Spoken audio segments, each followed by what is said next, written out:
Frères et sœurs, bonjour. L'évangile d'aujourd'hui nous fait monter ensemble vers le dimanche de la Pentecôte. Évangile de Jésus-Christ selon saint Jean. En ce temps-là, les yeux levés au ciel, Jésus priait ainsi. Père Saint, je ne prie pas seulement pour ceux qui sont là, mais encore pour ceux qui, grâce à leur parole, croiront en moi. Que tous soient un, comme toi, Père, tu es en moi et moi en toi. Qu'ils soient un en nous, eux aussi, pour que le monde croie que tu m'as envoyé. Et moi, je leur ai donné la gloire que tu m'as donnée, pour qu'ils soient un comme nous sommes un. Moi en eux, toi en moi. Qu'ils deviennent ainsi parfaitement un, afin que le monde sache que tu m'as envoyé et que tu les as aimés comme tu m'as aimé. Père, ceux que tu m'as donnés, je veux que là où je suis, eux aussi, ils soient eux aussi avec moi, et qu'ils contemplent ma gloire, celle que tu m'as donnée parce que tu m'as aimé avant la fondation du monde. Père juste, le monde ne t'a pas connu, mais moi je t'ai connu. Et ceux-ci ont reconnu que tu m'as envoyé, je leur ai fait connaître ton nom. Et je le ferai connaître pour que l'amour dont tu m'as aimé soit en eux, et que moi aussi je sois en eux. L'Église, une communion missionnaire. Voilà ce que je voudrais vous partager aujourd'hui. Cette prière brûlante d'amour de Jésus se trouve dans l'évangile de Jean à la fin des discours d'adieu de Jésus, c'est-à-dire la dernière scène, la dernière messe de Jésus. Jésus vient de laver les pieds à ses disciples. Il leur a donné le commandement nouveau de l'amour, aimez-vous les uns les autres comme je vous ai aimés. Et il nous a promis le don de l'Esprit pour vivre ce commandement en lui. Il a répété de nombreuses fois avec l'image du cep de vigne, demeurez en moi, comme moi en vous. Autrement dit, restez branchés sur moi pour vivre cela. Aujourd'hui, nous avons comme la prière d'envoi de cette première messe de Jésus dans ce passage. Nous sommes à une semaine de la fête de la Pentecôte et Jésus nous parle des fruits de la vie dans l'esprit, ou bien plutôt de la façon sans cesse de s'ouvrir à ce don de l'esprit, une vie de frères en communion missionnaire. Nous pouvons remarquer tout d'abord que Jésus, à cette première messe, et à chaque messe, puisque cette messe, nous y sommes rendus à chaque Eucharistie, Jésus a prié pour chacun de nous. Père Saint, je ne prie pas seulement pour ceux qui sont là, mais encore pour ceux qui, grâce à leur parole, croiront en moi.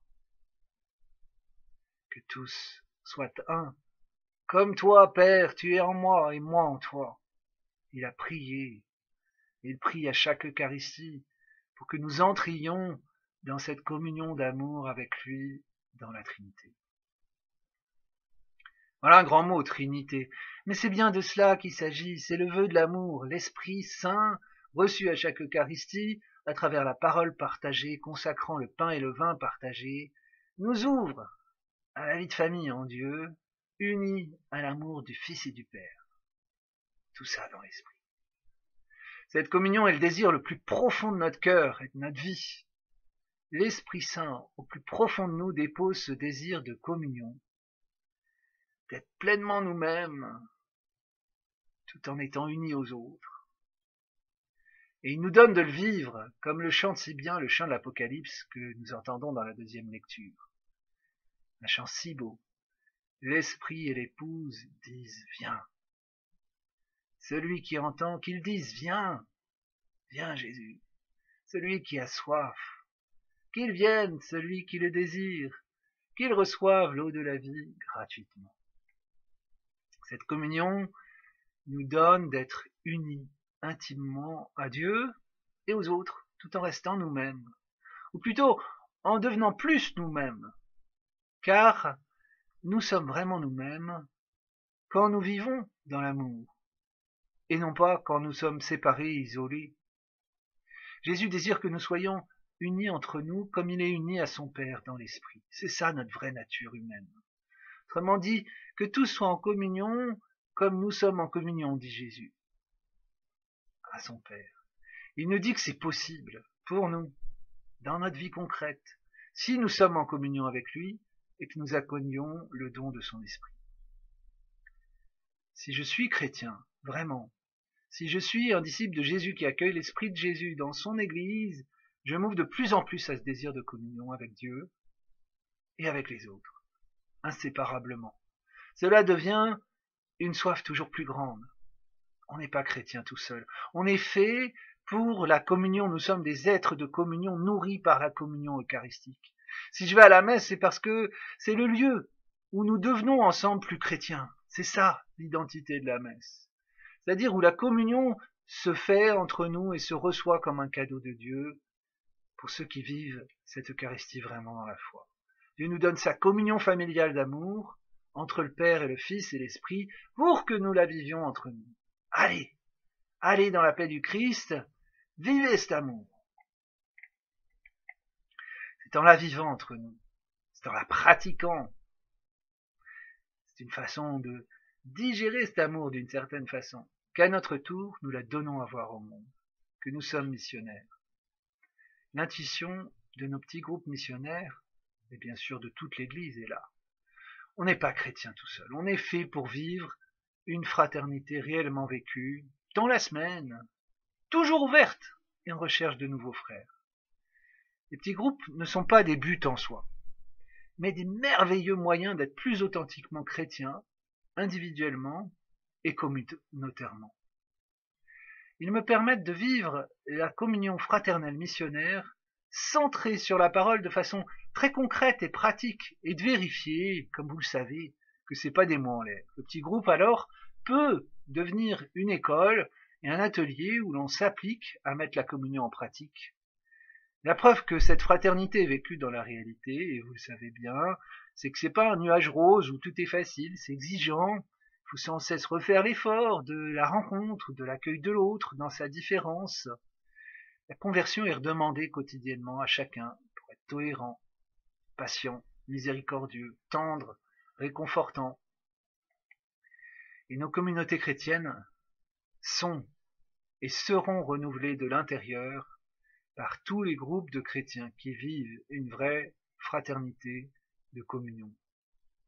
Vivre cette communion, qu'est-ce que ça veut dire? Jésus a cette merveilleuse expression dans sa prière qu'il nous faut partager. C'est moi en eux et eux en moi. Voilà, une habitation réciproque. Dans un petit groupe, je suis appelé à porter les autres dans une communion missionnaire d'amour. Eux en moi. Je suis appelé à dire comme Jésus le veut de l'amour, que là où je suis, qu'ils soient avec moi. Ça veut dire que je les porte dans mon cœur, comme le bon pasteur Jésus, dans ma pensée, dans mes attentions, dans ma prière, comme une mère ou un père porte ses enfants, comme un amoureux porte son conjoint. Lors d'un jeudi saint, justement, le pape François invitait ainsi les prêtres à ressembler à Jésus. Que vous soyez des pasteurs qui portent sur eux l'odeur des brebis. Ça veut dire que comme Jésus, les prêtres sont appelés à porter dans leur cœur ceux qui leur sont confiés et à chercher comment les aimer. Et cette invitation, vous le savez bien, n'est pas réservée aux prêtres.